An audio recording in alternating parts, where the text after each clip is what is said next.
Hello everyone, welcome back to episode 2 of Heroes of the Storm. I'm Sergeant Rock from Quarter Circle Punch Gaming, your one-stop shop for everything Heroes of the Storm. Last episode we took a look at the support and the specialist class, and this episode we're going to be taking a look at the warrior class. Who are these characters, what games did they come from, and what do we know about these characters so far? Now, the warrior class, they're the guys who are going to be initiating fights. They're the ones who can take damage and deal it back.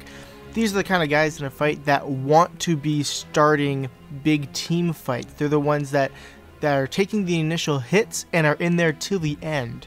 The other classes, such as support, specialist, and the assassins, they're hopping in at very specific parts of the battle, whereas the warriors are meant to be sitting there in the thick of it the entire time.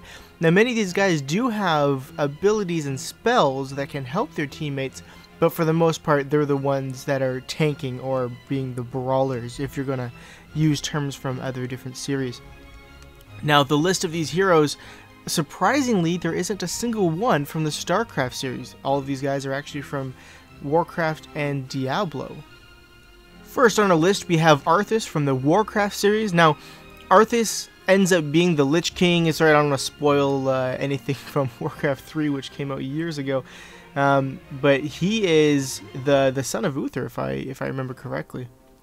Now, Arthas, he's the kind of guy who has been extremely popular within the Blizzard team fights with the developers. I think he's been in every match we've seen so far, the ones that were at Blizzcon and the ones casted by Husky and Dustin Browder.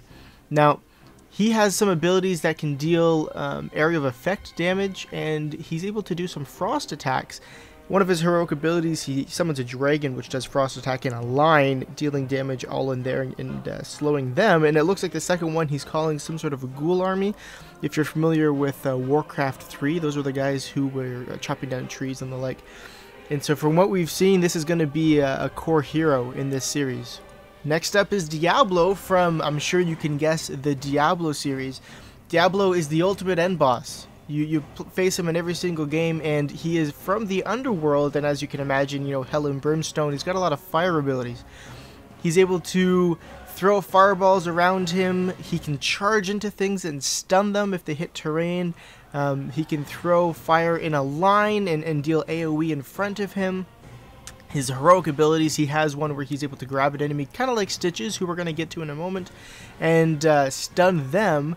And then looks like his last one, he throws pentagrams under every hero, and these heroes have to get off them, otherwise they'll be stunned.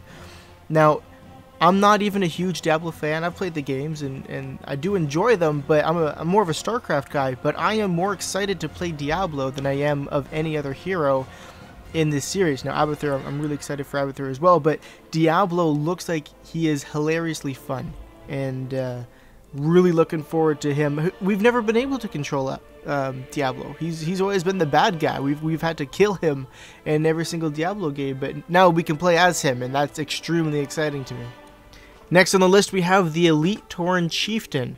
Now, as you may or may not know, and if you don't, I'll tell you now, Blizzard has been making different skins for these heroes, just like you can expect from different games. League of Legends is really good at this, where they'll have multiple skins per hero, and you can customize what your hero looks like to an extent. Now, Blizzard has already been doing this, and you're going to look at Elite Tauren Chieftain and think, well, that's him with, you know, a silly skin. However, that's just what he looks like. The Elite Tauren Chieftain has this big guitar, and he's already rocking out all the time. In fact, his abilities are based off of it. One of them, he performs this guitar solo, and it's able to heal himself over time. Another one is that he starts rocking out in the middle of a battle, and the enemies around him start dancing. They're essentially stunned for a short period of time. Another one, he can leap up into the air, and it appears to be global. He can come down anywhere on the map, and I imagine you'd have to have vision. And he can crash into it, and he does a guitar slide, and that does damage as well. So a hilarious looking hero, and he comes with everything that a Tauren would already come with. If you played Warcraft 3 or even World of Warcraft, you know that they're able to slam into the ground and deal area of effect or AoE damage that way, and that's still there. This guy looks extremely fun. He looks kind of hilarious, but Diablo's still my favorite pick. But this guy looks like he can bring a smile to your face when you're playing the game. Number 4 on the list, we have Sonya from Diablo. Now, Sonya is a barbarian. If you played Diablo 2 or even Diablo 3, you know exactly what we're dealing with here. And Sonya is able to do a decent number of AoE abilities, a lot of stunning abilities, and even has a battle cry that is able to increase allies and your own attack speed. So you can imagine the usefulness of a hero like this in a team fight. Dealing lots of damage, able to tank a decent amount herself, as with every other hero in the warrior class, but lots of buffs being passed around. And you know, if you can stun a hero that's low on health that would want to be running away at that time, that is invaluable. There's no way that you can deny, you know, the power of that in a team fight. So I think Sonya is going to be very popular. I think the warrior class in general is going to be extremely popular. You can't join, you know, you can't do a game with, you know, missing one of these guys. But I think Sonya is going to be one of the favorite picks as far as things are concerned, looking at the abilities that she has. Next up, we have Stitches from the Warcraft series. Stitches is an abomination. If you played Warcraft 3, he was one of the units you could get with playing Undead. Literally just a bunch of flesh and bits that the Undead found, stitched them together. There's his name right there, and put them together to form Stitches. Now, Stitches has this big gaping hole in his stomach with teeth. And one of his abilities is centered around that. He's actually able to consume an enemy and deals damage to that enemy over time while healing himself. And I think that's actually pretty cool. The other thing, he can slam down his cleaver, and that's kind of like the Tauren when he does his slam, just deals damage to people around him.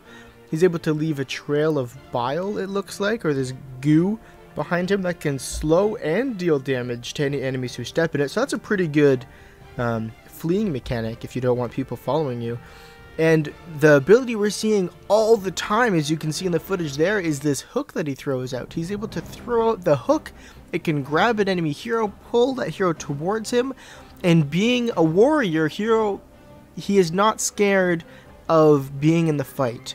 So it's perfect if you have, you know, an assassin nearby, or even, you know, anything really. Another warrior assassin is key.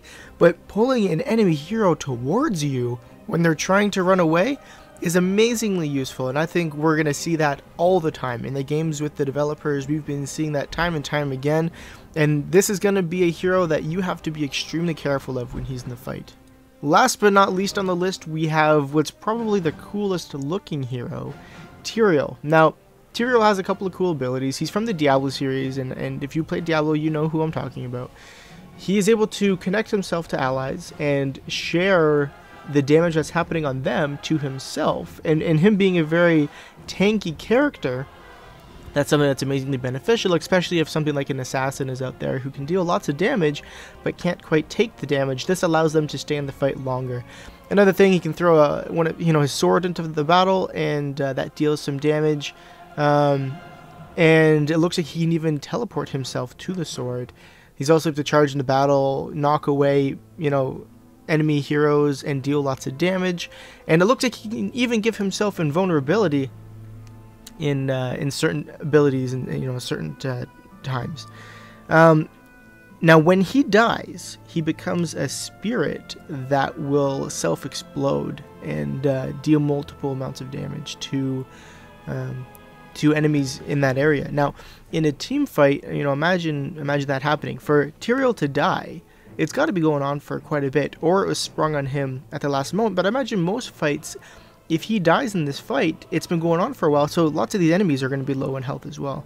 Now, when he dies, and that spirit, even though it's slow moving, people are going to be paying attention to other things. You move that spirit into where all these heroes are and wait for it to explode. You might even get a kill or two in that.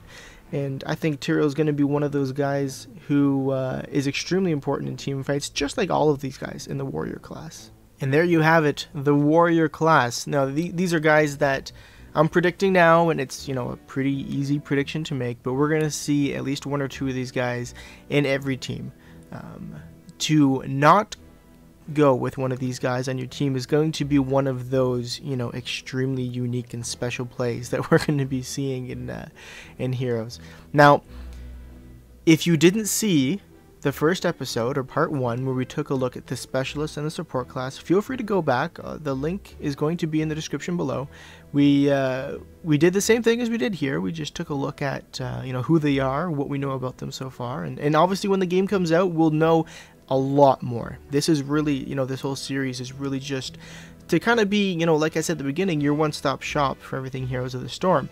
Not everyone has hours to be sifting through forums and looking at all these different BlizzCon videos and trying to figure out, what do we know about this guy? What do we know about that guy? What things are out in this game? Not everyone has that time, and not everyone wants to spend that much time doing that. So let us worry about that. We're throwing all this into a video so that you can figure it out within a couple of minutes. And that's what we're here as. That's what we're here for with Quarter Circle Punch Gaming. So, any questions, comments, suggestions, leave them below. We do read them. As you can see, I bought a different mic. We did look at the suggestions there that the sound quality wasn't that great, and we're aware of that. So thanks for tuning in, and we'll see you next time when we take a look at the assassin classes.